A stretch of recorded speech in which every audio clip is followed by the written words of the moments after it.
प्रधानमंत्री नरेंद्र मोदी की अध्यक्षता में नई दिल्ली में केंद्रीय कैबिनेट रिव्यू बैठक। भारत और गुयाना के बीच हवाई सेवा समझौता प्रस्ताव ने दी गई मंजूरी।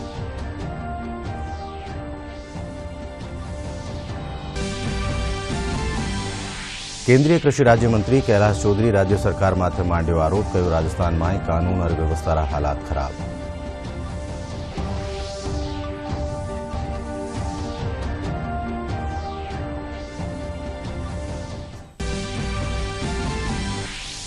G20 देशारा वित्त उपमंत्री और केंद्रीय बैंकारा उप प्रमुखों की बैठक आज बेंगलुरु में भी शुरू। 25 फरवरी ताईं चालवा वाली इन बैठक में वैश्विक अर्थव्यवस्था, स्वास्थ्य और अंतर्राष्ट्रीय कराधान जड़ा कई मुद्दा माते वेरी के बातचीत।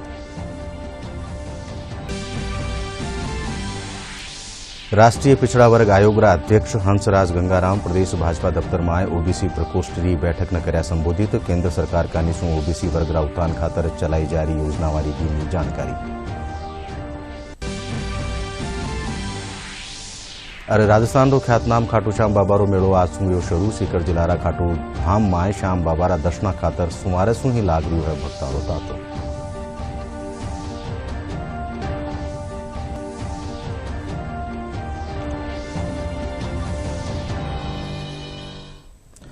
नमस्कार, सिंजा 5 बजे राजस्थानी खबरों में आप सबरो घणो स्वागत। मैं हूं अशोक व्यास और अब खबरां विगतवार।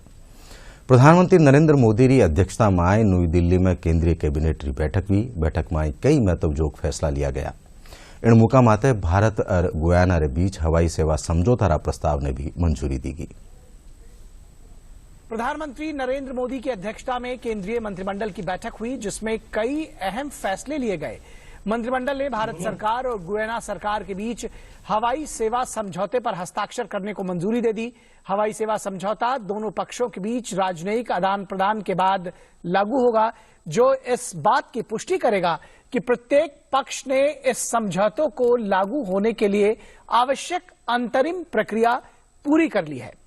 गुयाना के साथ हवाई सेवा समझौते पर हस्ताक्षर करने से दोनों देशों के बीच हवाई सेवाओं के प्रावधान के लिए एक रूपरेखा तैयार होगी।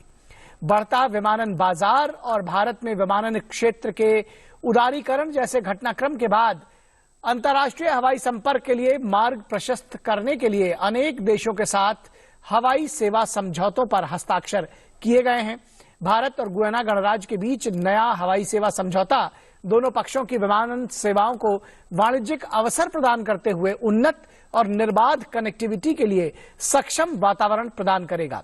केंद्रीय मंत्रिमंडल ने अंतर्राष्ट्रीय नागरिक उड्डयन शिकागो कन्वेंशन 1944 से संबंधित अनुच्छेद 3 BIS और अनुच्छेद 50 के एक उपवर्ग और अनुच्छेद 56 में संशोधन से संबंधित 3 प्रोटोकॉल्स के अनुसमर्थन को मंजूरी दी है।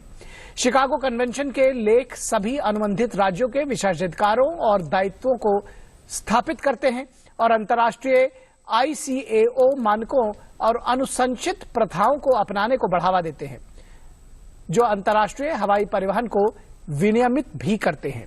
दूसरी तरफ केंद्रीय मंत्रिमंडल ने भारत के 22वें विधि आयोग के कार्यकाल को 31 अगस्त 2024 तक बढ़ाने को स्वीकृति दे दी है।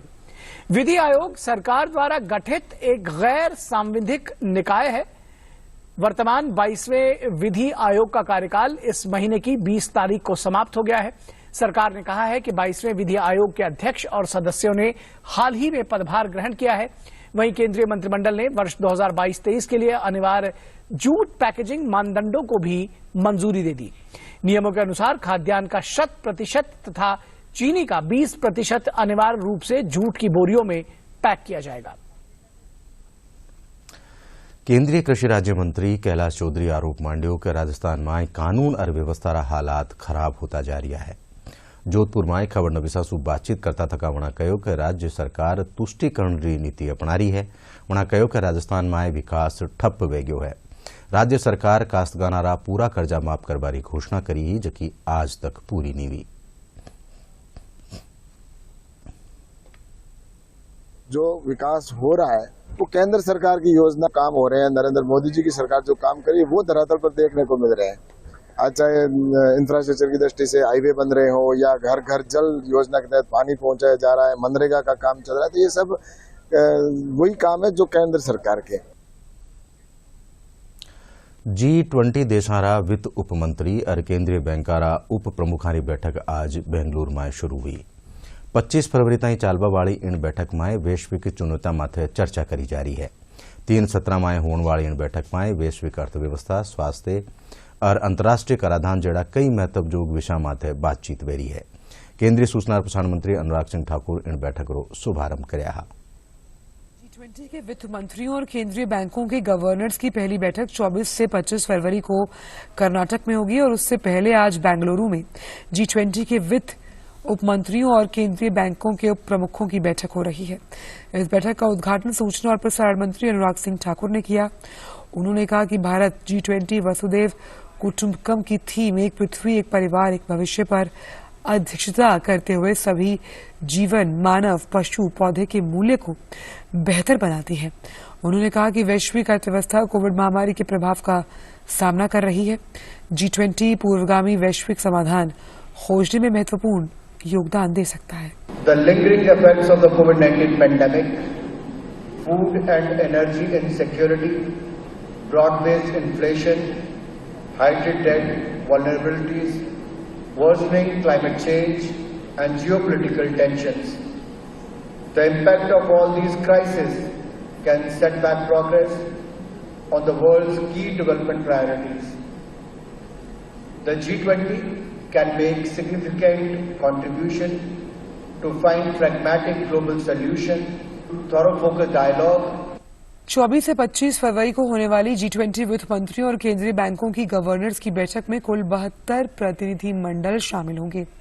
ये बैठक 3 सत्रों में होगी, जिसमें 21वीं सदी की साझा वैश्विक चुनौतियों का समाधान करने के लिए बहुपक्षीय विकास, बैंकों को मजबूत करने, सुदृढ़, समावेशी और टिकाऊ भविष्य के लिए शहरों के वित्त पोषण, वित्तीय समावेश और उत्पादकता को बढ़ाने के लिए डिजिटल सार्वजनिक अवसंरचना का उपयोग करने जैसे मुद्दों को शामिल किया जाएगा। इस दौरान वैश्विक अर्थव्यवस्था, वैश्विक स्वास्थ्य और अंतर्राष्ट्रीय कराधान से संबंधित मुद्दों पर चर्चा होगी। राष्ट्रीय पिछड़ा वर्ग आयोग अध्यक्ष हंसराज गंगाराम काले भाजपा ओबीसी प्रकोष्ठ एहलकारा रसा के बातचीत करी। इन मौका माथे वणा कहो कि प्रधानमंत्री नरेंद्र मोदी रा मूल मंत्र सबका साथ, सबका विकास, सबका विश्वास सारू देश रा पिछड़ा वर्ग रा हिता ने लेर खास काम करया जा रहा है। गंगाराम प्रदेश में उच्च शिक्षा में ओबीसी आरक्षण रे साथे इन तबकारा जरूरतमंद लोगों ने दी जारी सहायता और न्यारा न्यारा महकमा में रोस्टर शुरू करवाने लेर आयोग का निशु करी जारी कवायदरी जानकारी दीनी। वना राजस्थान में इन वर्गरा छात्रावासारी कमी बताता तका सरकार का निशु एक आनी ध्यान देबारी अर्ज करी। ओबीसी आयोग की जब स्थापना होने के बाद में प्रधानमंत्री जी ने जो हमें ओबीसी आयोग को जो संवैधानिक स्टेटस दिया है, उसके बाद हम मीटिंग लेते समय में यहाँ की सरकार के द्वारा केंद्र सरकार की जो नए जो निर्णय हुई है, जिसमें ओबीसी का 27% का जो आरक्षण है और उसके साथ में उसी के आधार पे मेडिकल कॉलेज है, केंद्रीय विद्यालय है, सभी संस्थाओं में, सभी उच्च शिक्षा के क्षेत्रों में आरक्षण का किस तरीके से इम्प्लीमेंट हो रहा है वो भी देखना है, उसकी भी जानकारी ली गई है। और केंद्रीय या स्टेट के जो भी वित्तीय आयोग है, ओबीसी वित्तीय आयोग, उसके माध्यम से जो ओबीसी वर्ग के जरूरतमंदों को कैसे ऋण दिया जाता है, कितना ऋण दिया जाता है, यहाँ पर आरक्षण को मेंटेन होता है नहीं होता है, ये सारी बातें। कहीं पर वेलफेयर एसोसिएशन है, जो पब्लिक अंडरटेक कंपनियां, जो बैंकिंग है, LIC है या और भी पेट्रोलियम कंपनियां हैं, इनमें भी आरक्षण के साथ में ओबीसी वेलफेयर एसोसिएशन के साथ में संवाद होता है, बातचीत चलती है, नहीं चलती है, और नहीं होती तो क्यों नहीं होती है, उनका अधिकार है। सारी बातों का रिव्यू लिया गया है, सभी के साथ में वार्तालाप हुआ, चर्चा हुई, कुछ हमने निर्देश दिए। पर भी छात्रों को छात्रवृत्ति मिलती है, स्कॉलरशिप मिलती है। ओबीसी बच्चों के लिए, स्टूडेंट के लिए यहाँ पर मैंने देखा हॉस्टल बहुत कम है, तुलना में हॉस्टल बढ़ाने की बात सामने आई। और ये कुछ बातें यहाँ आज सरकार को हमने सूचित किया है, अधिकारियों को। और जहाँ पर भी रोस्टर नहीं है, जो विभागों में प्रमोशन से लेके या नौकर भर्ती से लेके इन सब चीज़ों पे हमने आज पूरा अहवाल मांगा है। कुछ खामियां थी, कुछ कमियां हैं, लेकिन एक 15 दिन में सारी खामियां दूर कर राज्य सरकार के सभी विभाग के अधिकारी जो भी यहाँ पे इशू काम करती है वो सभी का हमें रिप्लाई आएगा और उसके बाद हम अगली एक्शन लेंगे। પહેલેરી મુખ્યમંત્રી વસુંધરા રાજેરો જયપુર જિલ્લાના બસ્સી ઇલાકામાં ગામરા લોક સ્વાગત કર્યા। બસ્સી ચક માતે ભાજપા નેતા કાર્યકર્તા વસુંધરા રાજેરા કાફિલાને રોકર વણાને ગુલદસ્તો ભેટ કર્યો અને ચુનરી ઓઢાન કર્યો। જાણકારી રે સારું વસુંધરા રાજે એક નિજી કાર્યક્રમમાં ભેળી હોવા ખાતર अलवर जारी ही वणारा सागे પહેલીરા विधायक अशोक परनामी समेत कई गणमान्य लोग भी मौजूद था।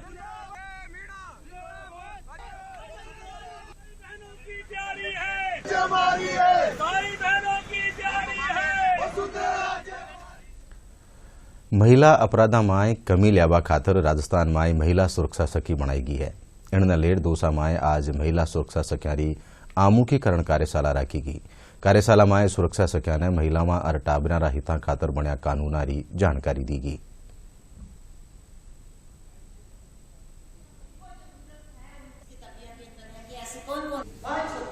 मेरा लेडीज गारमेंट्स का शोरूम है, मेरे पास लड़कियां आती हैं। अब उनको क्या कई बार लड़के परेशान करते हैं और वो क्या होता है कि पुलिस में हर कोई नहीं जा सकता, शर्म भी होती है, डर भी होता है। तो फिर लड़कियां जैसे मुझे बोलती हैं कि ये प्रॉब्लम है तो वो मैं अपने स्तर पे जैसे एसएचओ को बताती हूँ और एसएचओ से मिलकर फिर उस समस्या का निवारण करती हूँ। तो फायदे तो बहुत है क्योंकि हर कोई थाने में नहीं जाता। हमको सुरक्षा सखी बना रखा है, थाने में हमारी बाकायदा मीटिंग ली जाती है और जो भी महिलाओं में बात होती है हमारे सामने आती है उस चीज़ को हम थाने तक हमारे इंचार्ज साहब को या हेड कांस्टेबल को कहते हैं, उसके ऊपर बाकायदा सुनवाई होती है। ये सुरक्षा सखी बनाने से पूरे समाज की महिलाएं जोड़ने से समाज में और महिलाओं में काफ़ी इम्प्रूवमेंट हुआ है। अभी अपने विभिन्न कानून हैं, काफ़ी क्लिष्ट लैंग्वेज उसमें यूज़ होती है और हर जो महिला है गांव ढाणी की वो उसको समझती नहीं है। उसके लिए इन सुरक्षा सखियों को बनाया गया है जिससे कि जो भी महिला व बालिका है उसके साथ कोई छेड़छाड़ या धरातल पे उसके साथ कुछ भी अपराध घटित हो रहा है उसकी जानकारी थाना स्तर पर पहुँचे। सुरक्षा सखी कार्यक्रम के तहत में वो सुरक्षा सखी पुलिस के मध्य एक संवाद स्थापित करती है। पुलिस और बालिकाओं और महिलाओं की समस्याओं को वो पुलिस तक लेके जाती है। तो इस तरह का ये एक कार्यक्रम है जिसमें कोई भी समस्या बालिका या महिला से संबंधित है तो वो पुलिस तक पहुंच सके ताकि उसका निराकरण समय पर किया जा सके। राजस्थान विश्वविद्यालय एपीटीसी सेंटर में आज शू राजीव गांधी वेलफेयर सोसायटी का निशु एक पहल कार्यक्रम तहत परीक्षा मारी त्यारा निःशुल्क प्रसारण कार्यक्रम की शुरुआत हुई। कार्यक्रम दौरान राजस्थान विश्वविद्यालय कुलपति professor Rajiv Jain, APTC centre Ram Singh Chauhan और एनएसयूआई प्रदेश अध्यक्ष अभिषेक चौधरी मौजूद रहा। इन मौका माथे कुलपति राजीव जैन बताया कि कार्यक्रम तहत विद्यार्थी आईएएस, आरएएस और सीईटी जेडी न्यारी न्यारी प्रतियोगी परीक्षा खातर ऑनलाइन कोचिंग हासिल कर सकेला।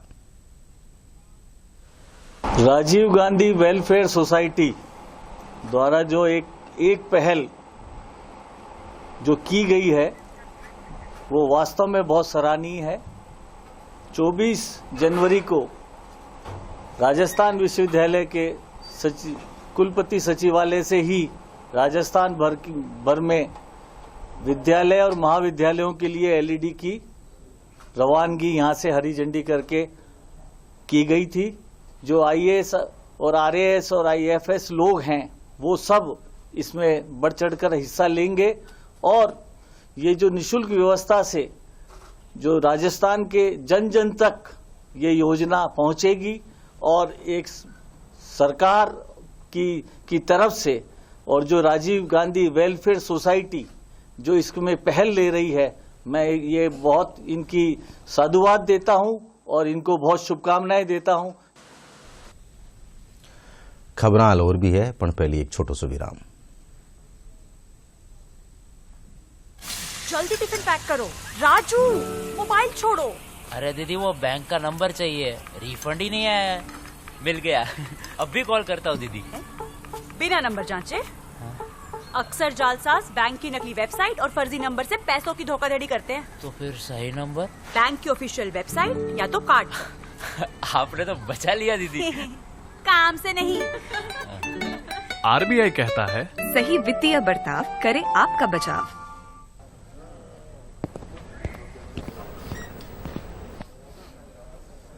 अरे गोपाल, आज यहाँ कैसे? हमारी श्रीमती जी को कैंसर हो गया था। आरजीएचएस से जुड़े अस्पताल में इलाज कराया और अब वो स्वस्थ हैं। ओह, फिर तो आपने आरजीएचएस के तहत ही कैशलेस इलाज लिया होगा। हाँ, सरकार की इस योजना में पूरा इलाज, जांचें और ओपीडी की दवाइयाँ कैशलेस मिल गई। अच्छा। हाँ, और अब पुरानी पेंशन योजना लागू होने के बाद से तो हम जैसे 2004 के बाद नियुक्त कार्मिकों को भी आरजीएचएस के तहत असीमित कैशलेस चिकित्सा सुविधा मिल रही है। लेकिन क्या सभी सरकार की इस योजना का सही उपयोग कर रहे हैं? हाँ, यही तो देखना है। हम सरकार का सहयोग करें, अपना SSO-ID पासवर्ड संभाल कर रखें और सतर्क रहें। संवेदनशील एवं जनहितकारी गहलोत सरकार द्वारा अब पेंशनर्स को भी आरजीएचएस में आश्रित परिजन जोड़ने की सुविधा।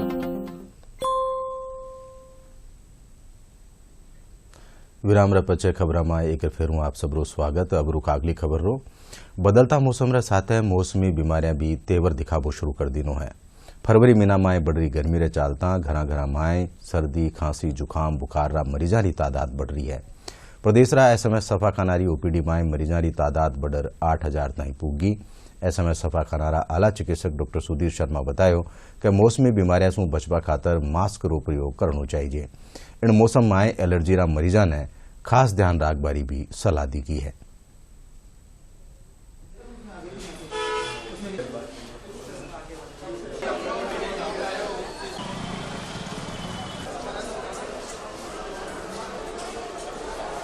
इस बार फरवरी माह में ही देखा गया कि 15 फरवरी के बाद में अचानक ही गर्मी दिन की और रात के तापमान में वृद्धि होना शुरू हो गया और इस चक्कर से वायरल फीवर और बैक्टीरियल फीवर दोनों की केसेस गला खराब होके, खांसी करके और जुकाम करके मरीजों की संख्या अचानक बढ़ी। और इन सब में सबसे बड़ी बात यह है कि अचानक जैसे ही गर्मी बढ़ती है तो लोग फ्रिज का पानी पीना शुरू कर देते हैं और ठंडा जो है कपड़े उतार देते हैं, पंखे, और कई लोग तो एसी भी चलाना शुरू कर देते हैं। तो अभी इस विषय में सावधानी बरतनी चाहिए और क्योंकि गर्मी एकदम पड़ी है तो मच्छर भी पनपेंगे, तो आसपास पानी को इकट्ठा ना होने दें। देखें कहीं पानी इकट्ठा रहा तो उसको साफ कर पानी उसको धो दें। और जैसे ही यदि गला खराब होता है या उनको बुखार होता है तो डॉक्टर का परामर्श लें, अपने हिसाब से कोई भी दवा ना लें, जिससे कि इस बीमारी पर कंट्रोल किया जा सके। और सबसे बड़ी बात है कि इस टाइम हमें अपने आप को बचाने के लिए यदि मास्क लगाएं तो बहुत ही अच्छा है। मास्क हमें कोविड के लिए अंदर भी बताया गया था और ये जो वायरल बीमारियां जितनी भी होती हैं उसमें यदि हम मास्क का यूज करेंगे तो हम इसको फैलने से रोक सकेंगे और अपने आप को भी बचा सकेंगे। रेल प्रशासन यात्रा बत्ता बाहर ने देखता तक कोटा होर अहमदाबाद पटना अहमदाबाद रेलगाड़ी चलावारो फैसलो कर्यो है। कोटा मंडल रा आला वाणिज्यिक प्रबंधक रोहित माता तक बतायो कि आ स्पेशल रेलगाड़ी दोनों दिशाओं में साप्ताहिक रूप से 6 मार्च से चलाई जावेली। रेलगाड़ी रो कोटा मंडल रा कोटा, सवाई माधोपुर, गंगापुर सिटी, हिंडोन सिटी और भरतपुर स्टेशन माते ठहराव सुनिश्चित कर्यो गयो है। 88 यात्री इन रेल सुविधा रो फायदो उठा सकेला। जयपुर जिलारा दूदू थापित गेजी मोड़ माथे एक ढाबा पर खाणु खाबा पछे बाहर निकल रहा 4 लोगों ने ट्रेलर रून देनो। इन घटना में 4 युवकारी घटनास्थल री ठोर माते ही मौत वेगी। पुलिस रे सारू ट्रेलर चालक युवका रे टक्कर मारबार पछे 100 मीटर ताई घसीट तो ले गयो। घटना रे पछे ट्रेलर चालक फरार बेग्यो, जिनने पुलिस पकड़वारो प्रयास कर रही है। बटे घटना रे पछे युवकारा गांव पड़ासोली माय मातम छाग्यो है। राजस्थान रो ख्यातनाम खाटू श्याम मेळो आज सू शुरू हो गयो है। सीकर जिलारा खाटू धाम माए श्याम बाबा रा दर्शना खातर आज सुमारे सू ही भक्तारी लांबी कतारा देखने मिल रही है। बाबा रा भक्त हाथ माए झंडो लिया खाटू बाबा री जय जयकार करता तक आपरी मनोती मांगबा खातर मंदिर माए पूग रिया है। स्थानीय जिला और मंदिर प्रशासन कानी सू भक्तारी घणी तादाद में देखता तक मेला माए इन बार खास इंतजाम करया गया है। रेल प्रशासन और राजस्थान पथ परिवहन निगम कानीसू मेला माए श्रद्धालुओं ने लियाबा और ले जाबा खातर खास इंतजाम किया गया है।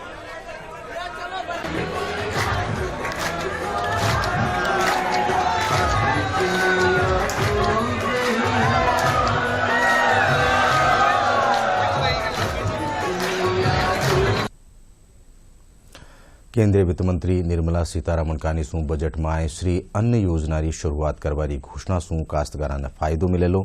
इन योजना रे जरिए मोटा अनाज पैदा करवा वाला काश्तकारा ने फायदो वेलो। नागौर जिला काश्तकार इन योजना ने लेर खुशी जाहिर करी है। पेश एक रिपोर्ट।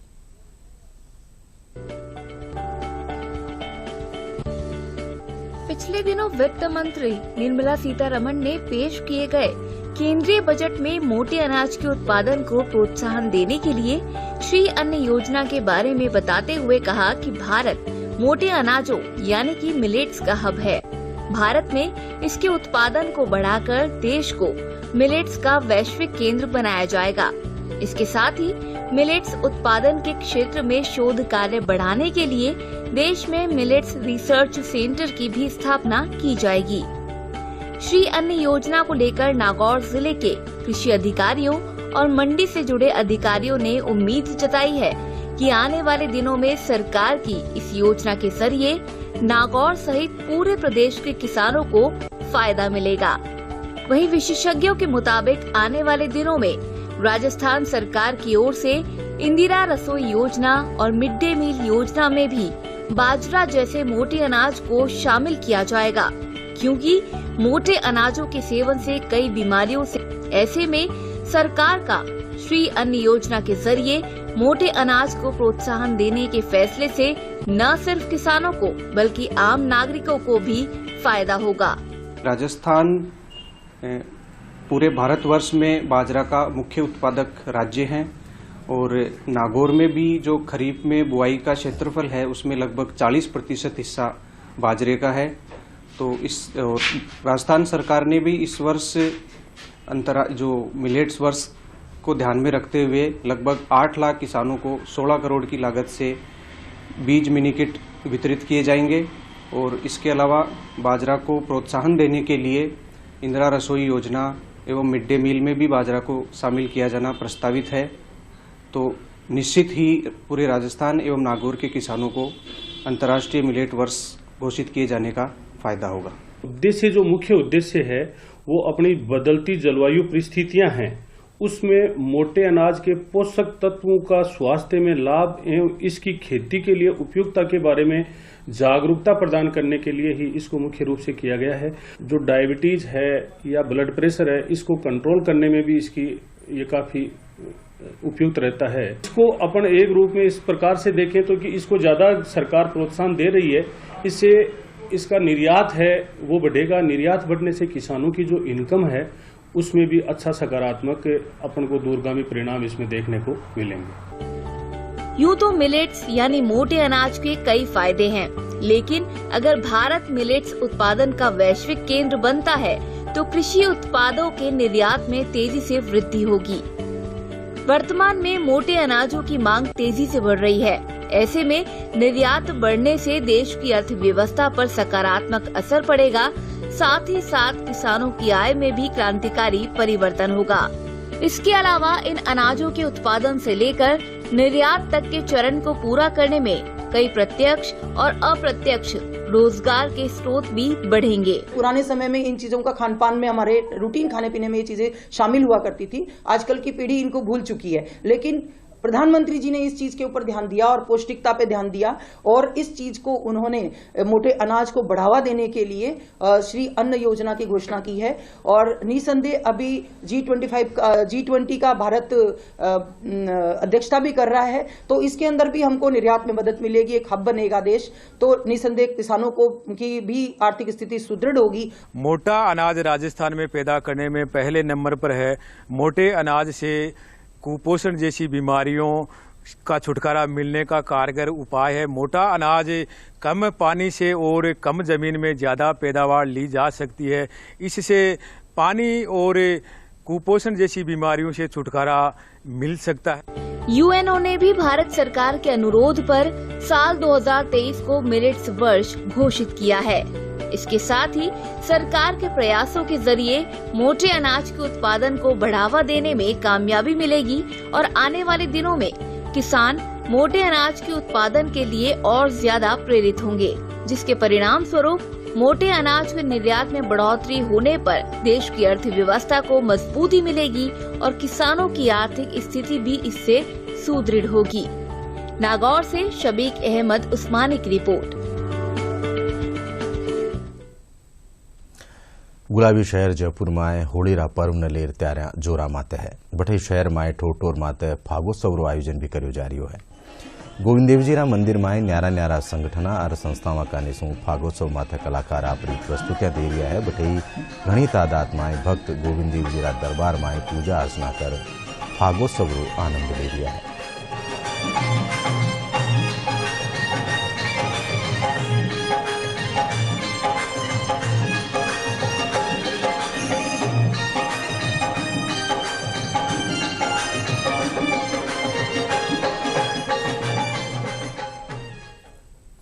और अब मौसम से जुड़ी खबर। प्रदेश में करीब करीब विदा हो चुकी पारो चढ़वा रे कारण गर्मी आपरो असर दिखावा लगी है। मौसम महकमा रे सारू आथोड़ा विक्षोभ रा असर रे चालता तापमान में लगतमार बढ़ोतरी रो असर देखो जा रही है। इन बीचे प्रदेश रा चूरू, झुंझुनू और अलवर जिला में कोरो बिछायो रियो। लारला 24 घंटा के दौरान जोधपुर जिला रा फलोदी में सबू बत्तो तापमान 37.2 डिग्री सेल्सियस दर्ज करो गयो। बटे चित्तौड़गढ़ में बत्तो तापमान 35 और जयपुर में 32.4 डिग्री सेल्सियस दर्ज हुए। और आखिर में खास खबर एक फेरू।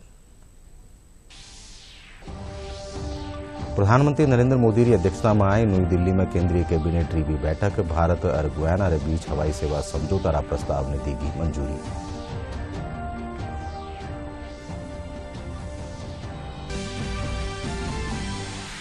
केंद्रीय कृषि राज्य मंत्री कैलाश चौधरी राज्य सरकार माथे मांड्यो आरोप कयो राजस्थान में कानून और व्यवस्था रा हालात खराब।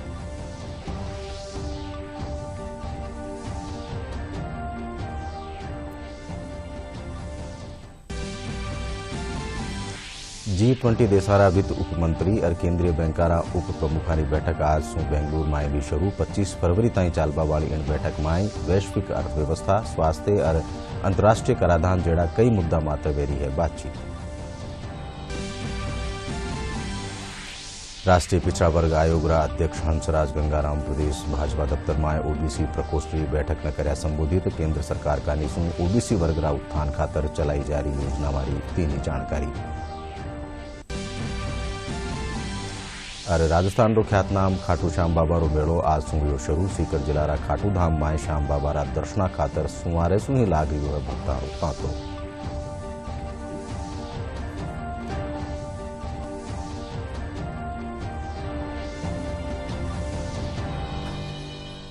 इंड साथ ही संजा 5 बजे राजस्थानी खबर ठई पूरी हुई। साथ देखता रहो डीडी राजस्थान। नमस्कार।